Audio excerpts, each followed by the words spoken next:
Irjen Pol Verdi Sambo SH, SIKH, MH merupakan Kepala Divisi Profesi dan Pengamanan yang berada dalam naungan Tubuh Polri.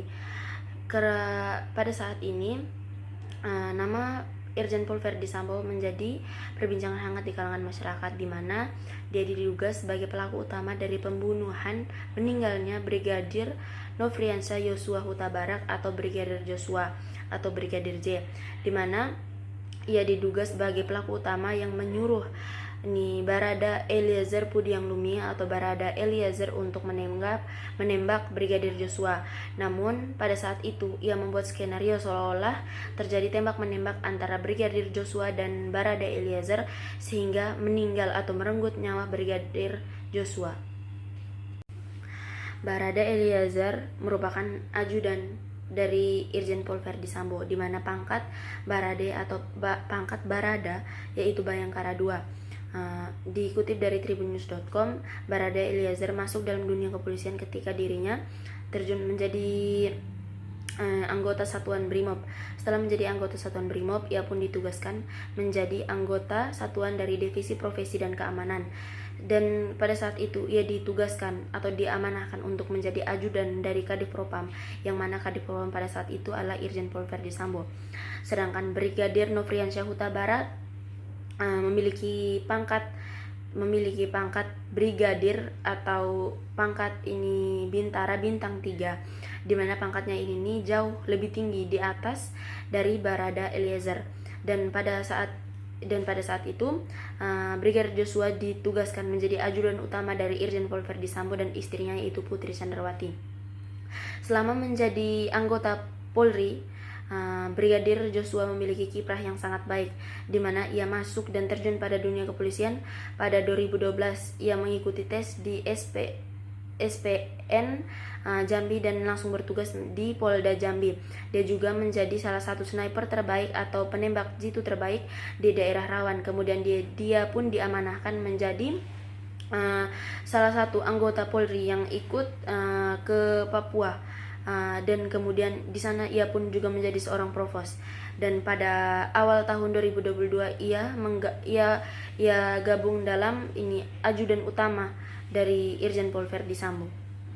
Namun kini pangkat dan jabatan Verdi Sambo dan Eliezer sudah dicabut setelah tim kasus Mabes Polri atau tim sus menetapkan Barada Eliezer atau Barada E sebagai tersangka kasus kematian Brigadir Joshua pada tanggal 3 Agustus 2022 dan Verdi Sambo sebagai tersangka dugaan pembunuhan berencana Brigadir Joshua pada 9 Agustus 2022.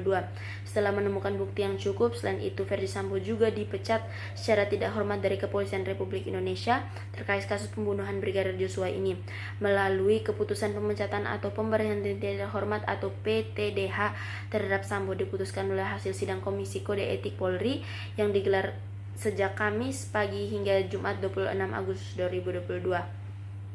Selain Verdi Sambo, Eliezer dan yang ditetapkan sebagai tersangka dari pembunuhan Brigadir Joshua, ada beberapa anggota Polri yang namanya juga ikut terseret dalam kasus ini, antara lain Brigjen Hendra Kurniawan, Kombes Agus Nur Patri, AKBP Arif Rahman, Kampol Baiknu Wibowo, Kampol Cuks Putranto, dan AKP Irwan Widianto.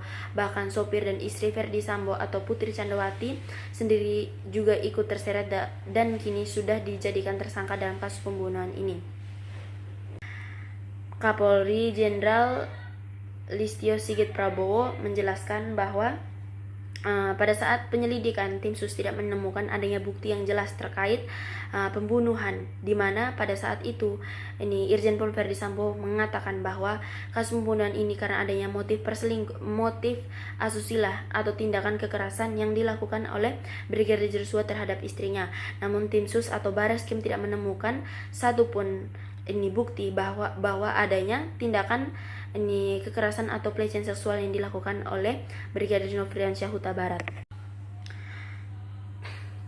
Dengan adanya berbagai kejanggalan dengan tidak adanya bukti yang jelas terkait meninggalnya Brigadir Nofriansyah Huta Barat, dan di awal di mana ada petugas dari kepolisian yang menyatakan bahwa mayat dari Brigadir Joshua tersebut tidak boleh dibuka atau tidak boleh dilihat oleh pihak keluarga. Kemudian hasil dari otopsi mayat yang dilakukan oleh dokter forensik tidak memiliki bukti yang jelas terkait tembak menembak antara Brigadir Joshua dan Barada Eliezer. Maka dari hal tersebut keluarga tidak tinggal diam. Keluarga pun meminta keadilan pada Presiden dan Kapolri. Hingga kini, usaha Presiden melalui Kapolri dan jajaran terus dijalankan. Pada Senin 17 Oktober 2022 berlangsung sidang perdana Ferdi Sambo dan 3 terdakwa lainnya, yaitu Putri Chandrawati, Kuat Ma'ruf yang merupakan sopir dari Putri Chandrawati, dan Bribka Riki Rizal, dengan agenda pembacaan surat dakwaan dari Kejaksaan Negeri Jakarta Selatan. Dan lain tempat terdakwa itu ada juga Barada Eliezer yang bakal menjadi sidang perdana kasus tersebut. Namun agenda sidang Brigadir Eliezer digelar terpisah, yaitu pada Selasa 18 Agustus 2022. Kemudian dilanjut pun dengan sidang berikutnya, di mana dihadirkan saksi baik dari keluarga Brigadir Nofriansyah Huta Barat, kemudian supir ambulans yang membawa mayat Brigadir Nofriansyah Joshua Huta Barat dari awal ditembak, bahkan sampai asisten rumah tangga dari Irjen Pol Ferdi Sambo dan Putri Chandrawati, dengan tujuan untuk mendapatkan motif dari pembunuhan Brigadir Joshua ini. Hingga kini persidangan belum selesai dikarenakan saksi yang memberikan kesaksian di persidangan di awal tidak memberikan kesaksian yang benar atau masih menyembunyikan berbagai kebenaran yang sebenarnya terjadi.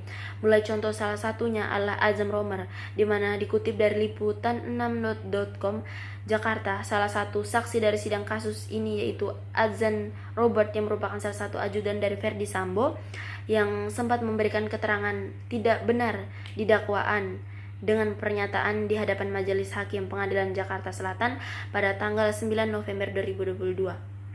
Dengan adanya kasus meninggalnya Brigadir Nofriansyah Huta Barat yang merupakan anggota Kepolisian Republik Indonesia dan tersangka dari pembunuhan Brigadir Nofriansyah Huta Barat ini juga merupakan anggota serta memiliki pangkat yang tinggi dalam tubuh Polri, maka hal tersebut menimbulkan keresahan serta berkurangnya kepercayaan masyarakat terkait penegakan hukum yang ada di negeri kita ini.